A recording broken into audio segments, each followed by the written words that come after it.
Točka. Zelo lepo. Zelo lepo. Rosa, ja.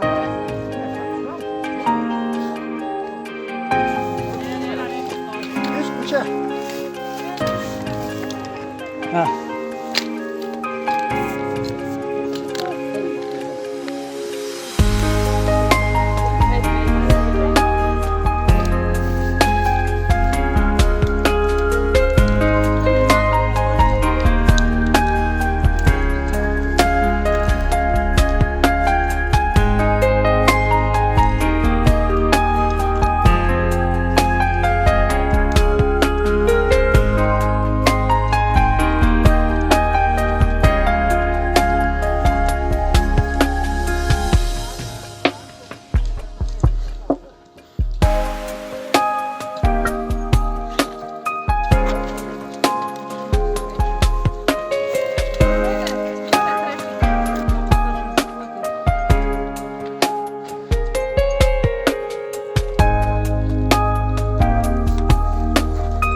Zdaj smo pri Svetem Socirbi, ki hoduje 24. maja.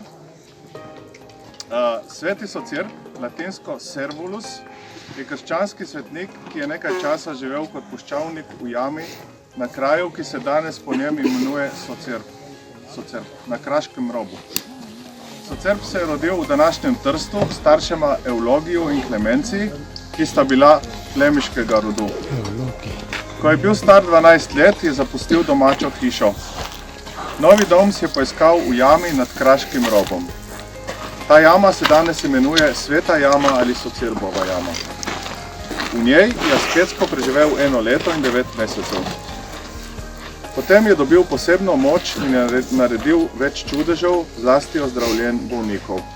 Ti čudeži in Socirbovo vztrajno oznanjevanje krščanstva pa niso bili všeč oblastem, saj takrat krščanstvo še ni bilo uradno dovoljeno. Rimski cesarski namestnik Numerian Junil je zato Socirba zaprl in mučil do smrti.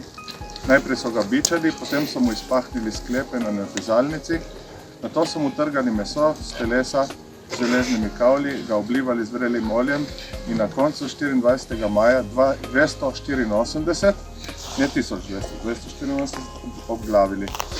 Njegovo telo počiva v stolnici Svetega Justa v Trstu. Po njem se imenuje Tržaška ulica Svetega Socirba, italijansko Via San Servolo. Eden od otokov v Beneški laguni, San Servolo. In cirkuca nad Podravho in Vidom.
požihnali, se spodobim pravično je.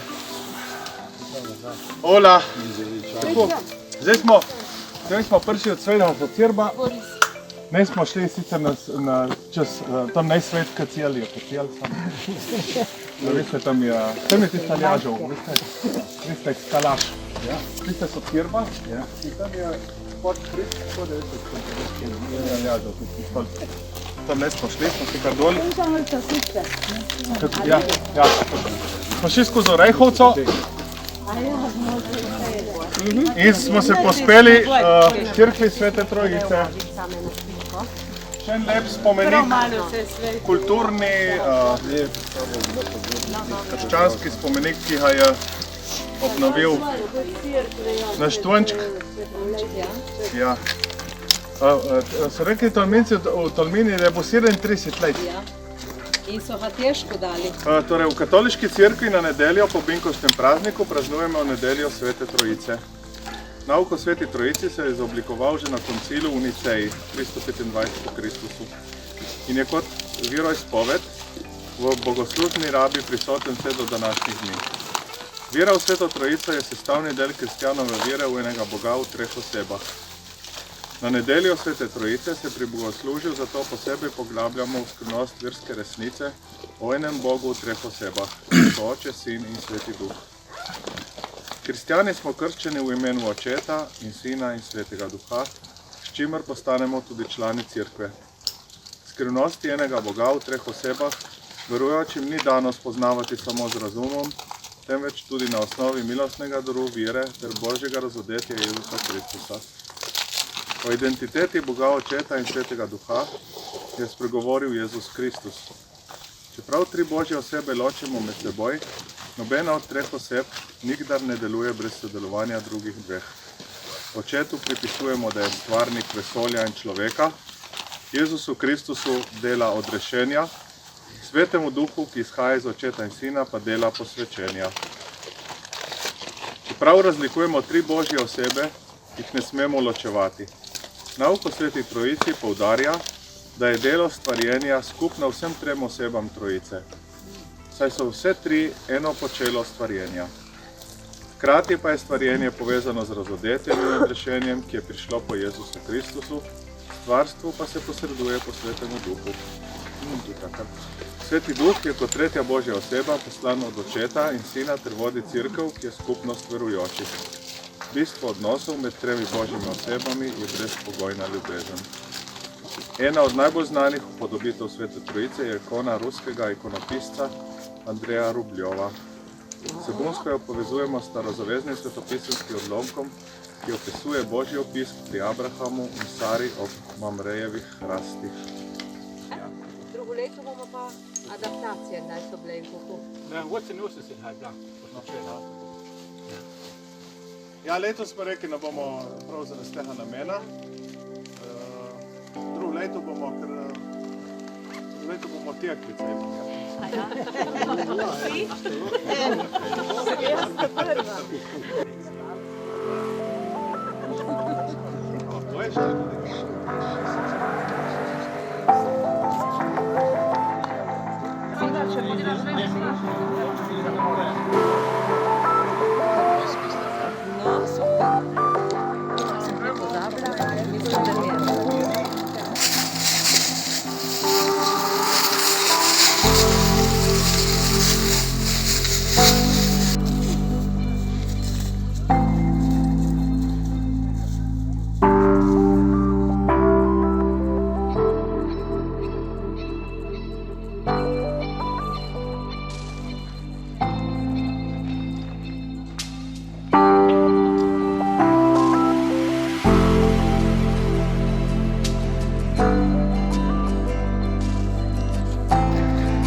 Ima hod 3. decembra.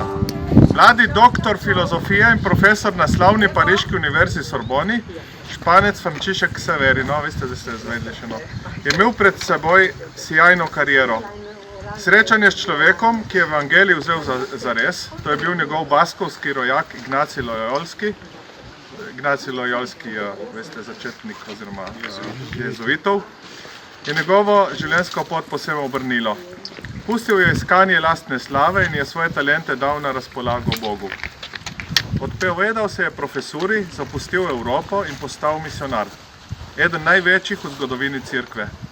Skupaj s sveto Terezijo iz Lisieuxa ga častimo kot zavetnika katoliških misijonov.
Leta 1947 je goriški nadškof Karlo Margoti v goriški stolnici svetega Hilarija v Mašnikah posvetil 25-letnega Antona Štrancarja iz trdne in narodnostno zelo zavedne družine županovih iz planine nad Ajdovšno.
Sveti Miklavž, kakor pravimo svetemu Nikolaju, je bil v 4. stoletju škof v mestu Mira v Mali Aziji, današnji Demre v Turčiji.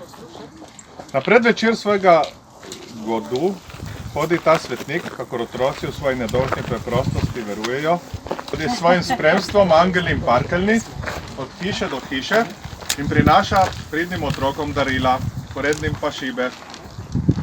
Ja. Marsikje god svetega Miklavža porabijo za dan krščanske dobrodelnosti. Z materialnimi darovi se spomnijo zapuščenih, revnih in osamljenih otrok. Tudi v naših družinah bi lahko otrokom v takih priložnosti odpirali srca za potrebe ljudi, ki živijo okrog nas. Kako da je ta svetnik postal tak prijatelj otroških src? Prav veliko zgodovinskih podatkov iz njegovega življenja ni, več nam o njem povedo prisrčne legende. Trdno je dejstvo, da je bil Nikolaj škof v Miri, ker je v visoki starosti umrl okoli leta 350. Potem, ko se je z drugimi škofi udeležil koncila v Niceji leta 325. Pobožnim staršem se je rodil potem, ko sta bila že dolgo poročena in sta izgubila upanje na potomce. Bila sta dobra in usmiljena človeka, odprta za reveže. Sin Nikolaj, pomeni zmaga ljudstva, ju je v tem posnemal. Ko sta mu starša zapustila lepo premoženje, ga je razdelil med reveže, sam pa je postal redovnik. Ko je v Miri umrl škof, so se verniki po goreči molitvi odločili. Tisti duhovnik, ki bo naslednje jutro prvi stopil v cerkev, naj bo novi škof. To je bil Nikolaj. Svojim vernikom je hotel biti zgled vsem, zlasti v dobrodelnosti. Ko je nastopil škofovsko službo, so kristjane v rimski državi še preganjali, tudi sam je bil zaradi vere v ječi. Kmalu po smrti so ga ljudje začeli častiti kot svetnika. Zaradi svoje dobrote je postal priprošnik vseh mogočih življenjskih stiskah. Po legendi je priskrbel primirno doto 3 dekletom, ki so bile obobožane in bi zabredle v sramoto, tako pa so se lahko pošteno poročile. Oj ti mesto betlehemsko, da nas nočeš prenoči.